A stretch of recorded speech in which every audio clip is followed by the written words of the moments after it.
All right, so I just did the dividing wall on the sculpture because I'm going to be making the mold today. Okay, the first splash coat is down. I'm going to let this set a little bit, then do another one. All right, the front of the mold is done. It's nice and warm. It's setting. So I'm going to write the name of Marlon Brando as Jor-El and the month on the front, and then I'm going to turn it over and do the back of the mold. I thought this would be interesting to show because I just turned the mold over. So this is the back of the head, which was face down. You know, this was face up. I did the front half. So that clay wall that you saw earlier in this video, this is the other side of that clay wall. And I'm going to remove it now and throw this clay out. And you'll see, if you don't have any experience or understanding about mold making, you will see why we make that clay wall. So I'm just going to take all this off, and it'll come right off.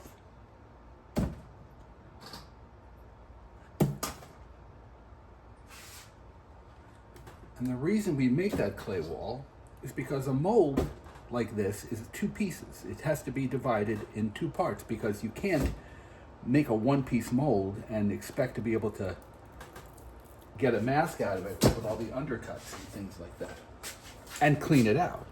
Some people are able to do it, I guess, if you but it's best to do it this way. And let me get, but you see this, let me get a tool to help clean that out. Little pieces like this.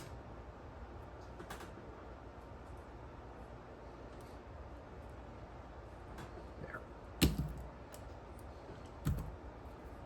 Be careful right here. That's behind the ear.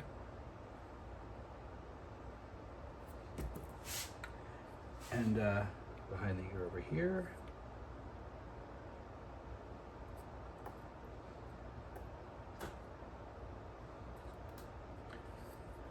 And these are the those three little squares I had sticking up. These serve a purpose because they are keys. They're called keys. And what happens is the back of the mold, this little spot here and spot here, when I do the back of the mold and I separate it, I'm going to have a positive of this. So when I put the mold together again, these three spots especially will help lock it in. All right, I'm about ready to do the back of the mold. I put my pry points up. I Vaselined it. I always sign my sculptures on the back. I put this other clay wall up just to prevent the ultracal from sliding onto the front of the mold down there. So I'm gonna get busy now.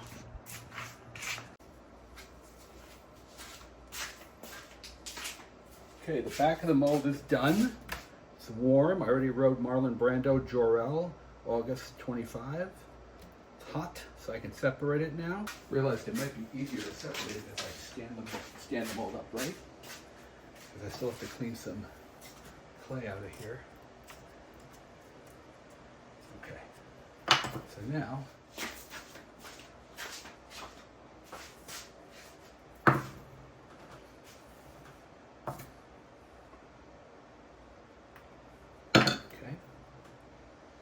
back is coming off.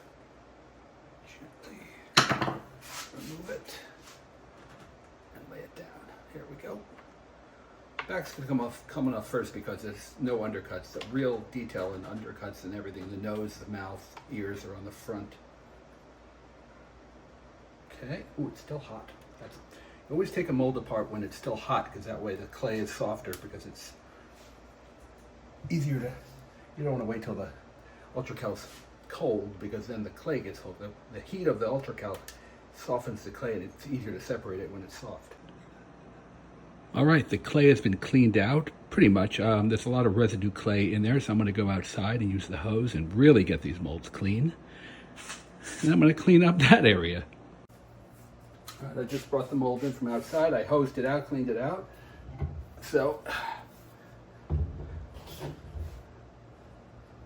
couple of pieces of grass that flew in there from cleaning it on the lawn. Back, front. Now I'm going to clean up the mess. All right, the mold is done. Marlon Brando, August 25. There were a few small air holes here and there. Fix those. I put the mold, you know, look at that seam line. Look at that, beautiful. Look at that, beautiful. I'll let it sit here since I mixed up a small cup of ultra-calcium, some small air holes on the inner ear, nostrils, small tiny things, but I fixed them. All right, we got the first coat of latex in the mold. It's closed up. Let that set and then do another pour. Marlon Brando as Jor-El, draining into the bucket. Drip, drip, drip. I am at Fabricland, which is a fabric store here in New Jersey, looking at some faux velvet material for Jor-El's costume. And this is fantastic, so I'm gonna get some. All right, I got up early this morning and I foam filled Marlon Brando. So I'm gonna take the tube out. This is, that hole in there, that's meant so I can display them on a stand, like give them on a base. Because if otherwise it would just be a solid thing, and how would you stick them on a stand? So now I'm going to take the back of the mold off.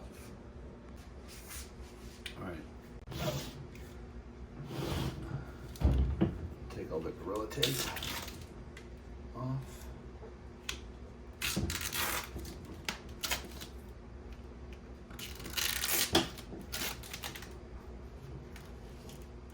The back of the mold should pop right off since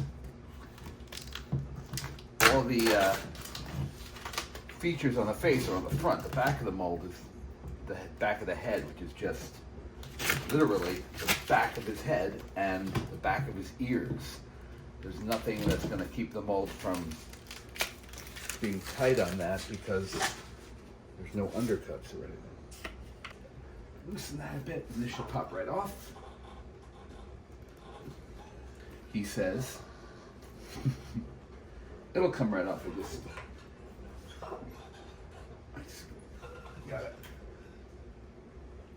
There it's coming. There we go. Right off. Okay. Put this over here.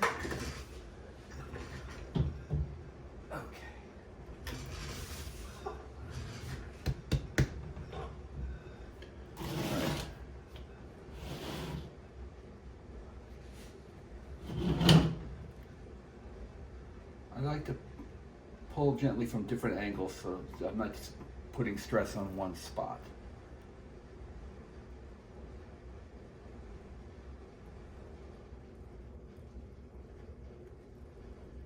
I'm not pulling too hard, I'm just letting it kind of come out on its own.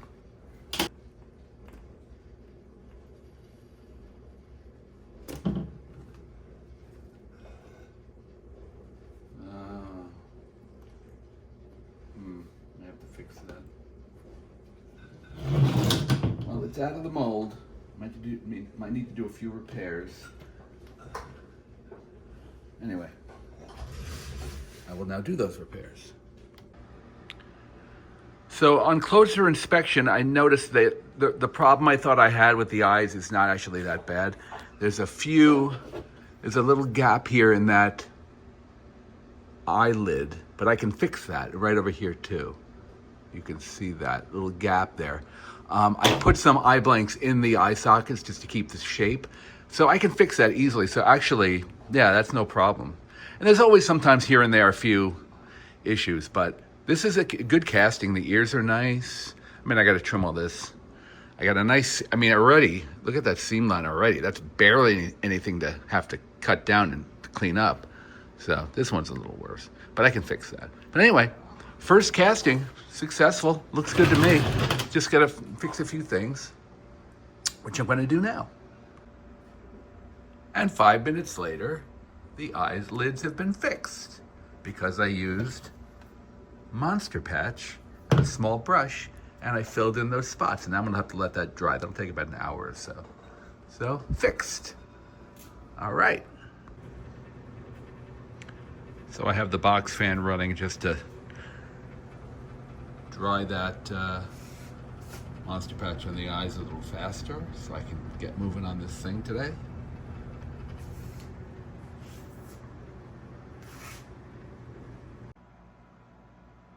Okay, so his eyes are fixed. I took the eye inserts out.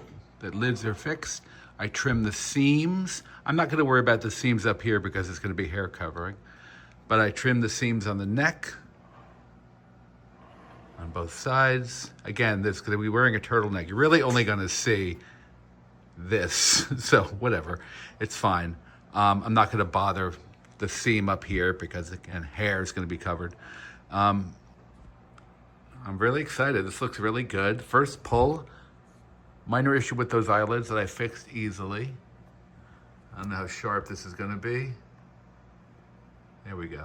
So I just wet him down, get any residue clay off. So it's a little wet, but he'll dry. And next step coming up. All right, so what we have here is, I'm trying to, I took, this is upholstery foam, which I cut into sheets, and I kind of build his shoulders, because remember, the sculpture, the mask only goes to about here, the neck. And what I want to do is I want to put trying to recreate his shoulders. So you see how he looks like this? So I'm, with Gorilla Tape and upholstery foam, I build this so that when I put the clothing on him, you're not going to see any of this anyway, because he's wearing a turtleneck. Whoop, see? So you're really only going to see from here up. I'm going to cover this with latex because this is, you know, and I did his shoulders and a bit of the chest because the Superman, the S is going to go 3D printed right here on top of the shirt and the robe. Now, I'm not going to do a full costume, obviously. I'm only going to do it to about, so the fabric hangs about this low. But it'll just really, instead of just doing a head, it's much more interesting to do a bit of the costume. It kind of helps sell the character. So this is pretty much done. I'm going to put the shirt on this and see how it looks. I quickly put the turtleneck on him. Definitely helps sell the shoulders and finishes it off more. It has to be, you know, and of course I had to cut the bottom of the shirt off because, you know, it's going to be cut off even more.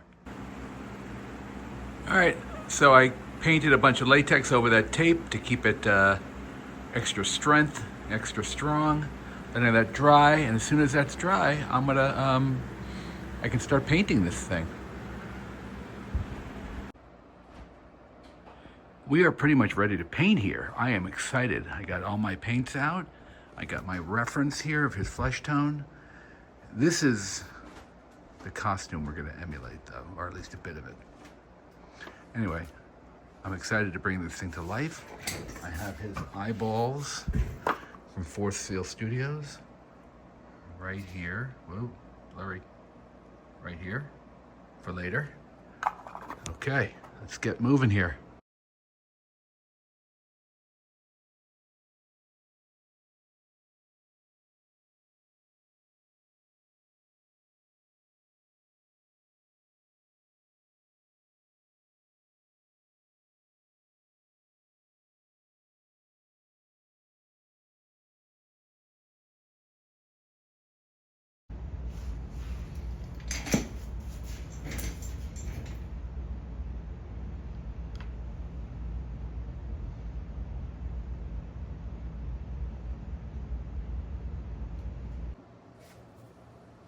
All right, so the basic flesh tone is down.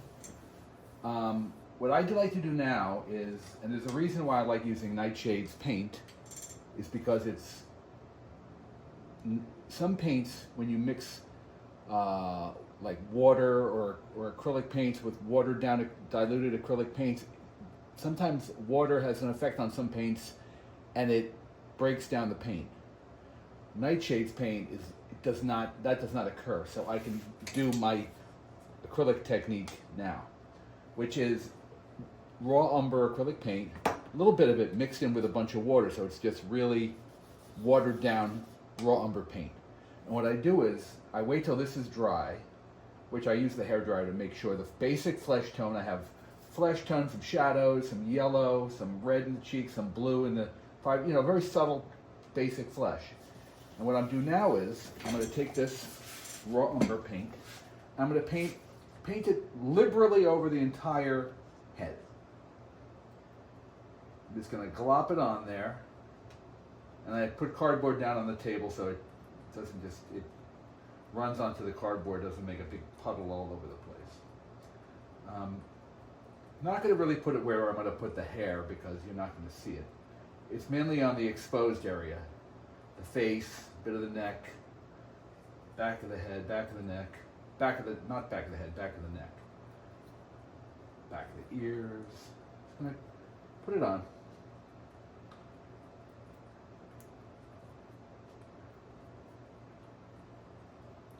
And the reason I do this is because, as you'll see, all that detail I put in this sculpture, all the texture and the skin texture and all the pores and all that, this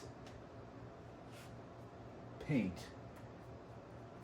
when I spray most of it off, is going to leave a trace of that raw umber paint in those pores, and when it dries, it'll give a really nice, organic, realistic, subtle, not just a subtle skin tone, but it ties everything together. It's the only way I can describe it. It gives it a very nice, subtle tone to what I already painted on there. Kind of, I don't know. I don't know how to describe it, but it's really, I've been doing it for years, and it's a really, I think it looks really good, and it makes it look much more realistic and ties everything together. That's the only way I can describe it. See how, even though this is just basic flesh back here because it's the back of the head, it's not going to have any, not like the face where there's some reds and yellows and blues. And I'm not even going to really see this, but I'm just going to be thorough, except for here, which is going to be covered in hair. I don't need to worry about doing this on that. I'm going to get the back of the ears, make sure everything is covered under the chin, all that, in the ears. Okay, we're good. Now I'm going to take my water bottle. I'm just going to start at the top and spray. And I'm going to just let it run down the face. I'm going to let it dry naturally. But first I have to continue to spray. See, I'm going to put some paper towels down. So I don't want it running all over the table and onto the floor. So I'm just going to put this down there. Okay. And continue to spray this side. Make sure to get in the ears, under the chin, the eyes, back of the head.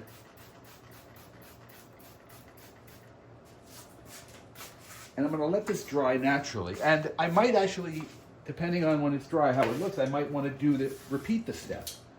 Again, under there. See, there's barely any of that paint left after spraying it, but it is in all the detail, all the texture. It's in there.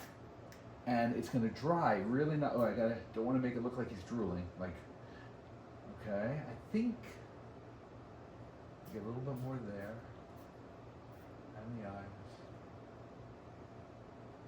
Okay, good. I'm going to take a little bit of, if there's any kind of area where it's a little streaky or runny, I'm just going to take a little piece of paper, and inside the ears especially, take a little piece of paper towel and just soak up that liquid. In the ears, this always happens. The water, it pools up in there, so I'm just going to lift it out. Paper towels. It's good. And of course this ear. Also in the eye sockets, I'm sure there's going to be water, so I want to get that out too. Let me get the inner ears. Good. Under the chin, there's always a little bit. Look inside those eyeballs. Oh yeah, there's water in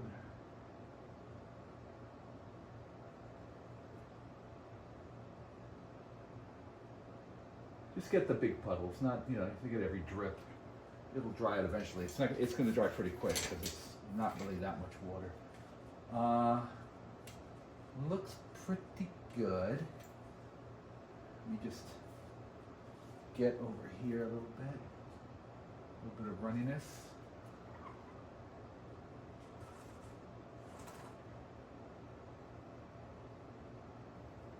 Okay, good. There's a little bit of water in that earlobe. Let me get that out. Try that a little bit.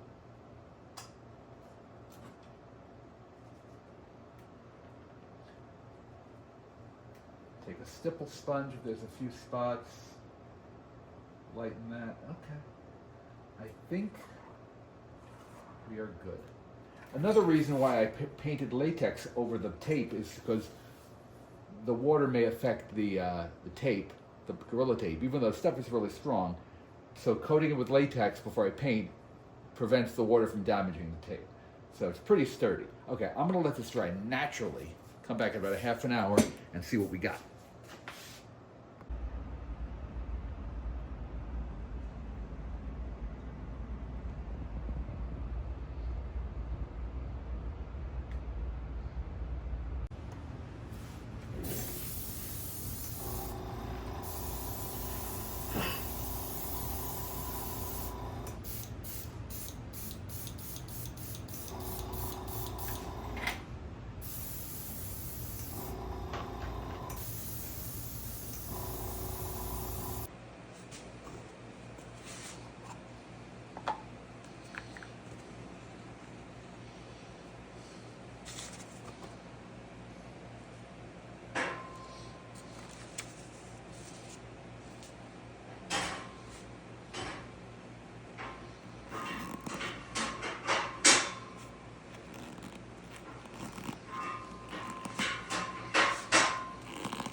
A lot's gone on.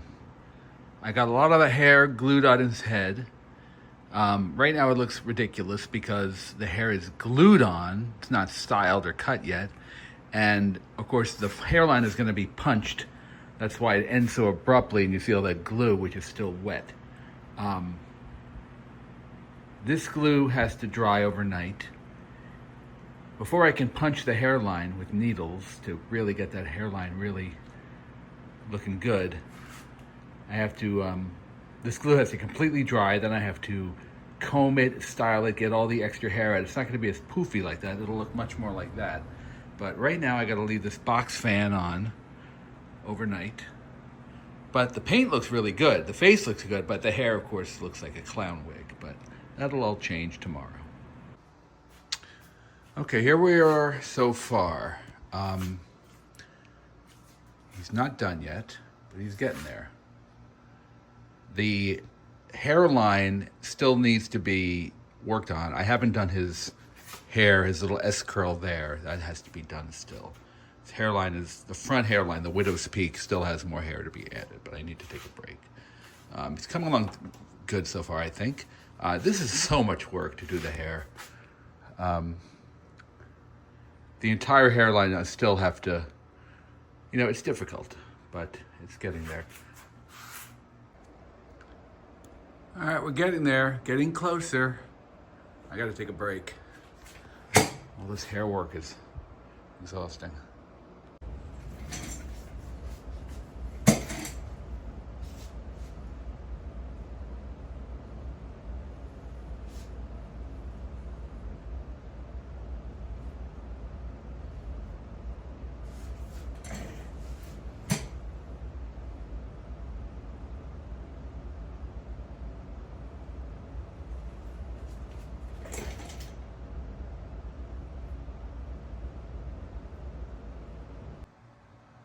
And there he is, the finished Marlon Brando as Jor-El.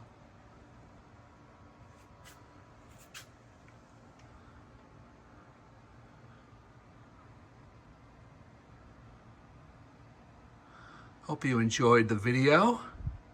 It was fun to make. This is a really challenging project. I'm happy how he came out. I learned a lot making this.